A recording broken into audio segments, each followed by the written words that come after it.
Nous avons le privilège d'être au Musée des Arts Décoratifs, rue de Rivoli, à Paris, dont les collections, parmi les plus importantes d'Europe, réunissent des milliers de pièces relevant des différents domaines des arts décoratifs et des arts appliqués. Plus précisément, nous nous intéressons aujourd'hui à la Galerie des Bijoux, qui expose un ensemble exceptionnel de 1200 pièces, offrant un panorama exemplaire de l'histoire du bijou et de la joaillerie, du Moyen-Âge jusqu'à nos jours. Dans ce contexte, notre regard se portera sur la période de l'Art Nouveau. Nous sommes à la fin du 19e siècle, le monde change, de nouvelles technologies apparaissent, les créateurs vont initier une révolution esthétique.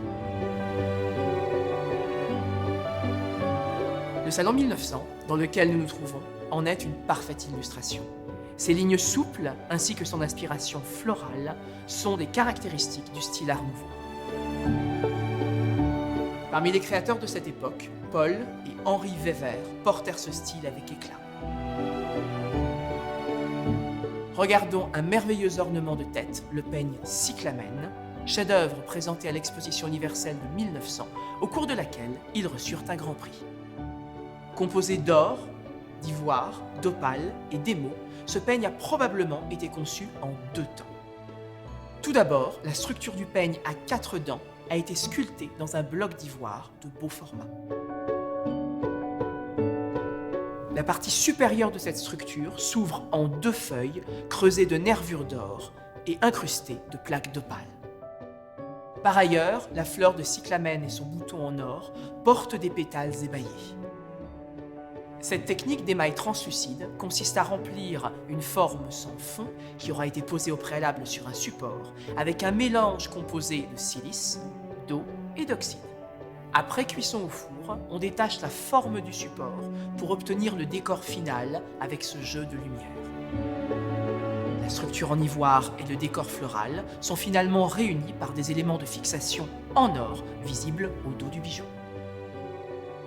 Fervent défenseur de l'Art Nouveau, la maison Weber manifeste ici son engagement stylistique. La liberté de créer, sans se soumettre à un cadre, donne la primauté au motif floral qui détermine la forme du décor. Le choix et la combinaison des matériaux, la recherche de volume dans le rendu du bijou et les jeux de couleurs opposant l'iridescence des opales et les jeux de translucidité de l'émail affirment le parti pris naturaliste. En 1924, Henri Weber fit don de 350 bijoux au Musée des Arts Décoratifs.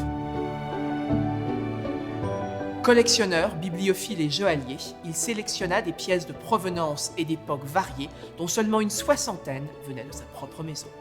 Henri Weber fit également œuvre d'historien en publiant en 1906 et 1908 La bijouterie française au XIXe siècle, un ouvrage de référence que la bibliothèque de l'école a la chance de posséder. Dans ce 3e et dernier volume, il aborde notamment les créations de la période Art Nouveau, le développement de sa propre maison, les pièces présentées à l'Exposition universelle de 1900, où l'on retrouve le peigne cyclamen. Cet ouvrage, écrit avec beaucoup d'humilité, est un témoignage unique sur les bijoux du XIXe siècle en France, abordant le contexte de leur création, de leur usage, les savoir-faire et les techniques, ainsi que les conditions de travail dans les ateliers.